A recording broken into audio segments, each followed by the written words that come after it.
அனைவருக்கும் அன்பான வணக்கம். நமது தமிழ்நாடு சட்டமன்றத்திற்கு வருகின்ற 23/4/2027 அன்று சட்டமன்ற தேர்தல் நடைபெற இருக்கின்றது.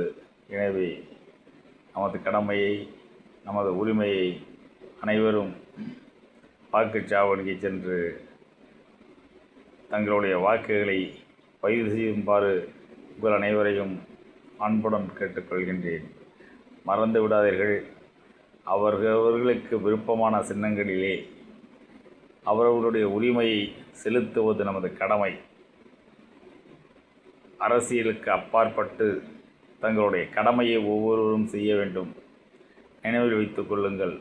நாம் எதற்கு வாக்களிக்க வேண்டும், நமக்கு என்ன கிடைக்கப் போகிறது என்றெல்லாம் நினைக்கக்கூடாது.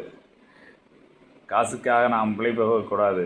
நம்முடைய சுதந்திரத்தை, நம்முடைய உரிமையை, ஜனநாயக உரிமையை, இந்த நாட்டின் பிரதிநிதி என்ற தத்துவத்திலே ஒவ்வொரு குடிமகனும் தன்னுடைய பங்களிப்பை செலுத்துவதற்காக வாக்குப்பதிவு அவசியம் அவசியம் அவசியம். எனவே நீங்கள் அனைவரும் வருகின்ற 23/4/2027 அன்று அதிகாலையிலே எழுந்து நீராடி இறைவனை வழிபட்டு நல்லாட்சி மலர வேண்டும் என்பதற்கு நல்லவர்களுக்கு வாக்களியுங்கள் என்று கூறிக்கொள்கின்றேன். நன்றி கலந்த வணக்கம்.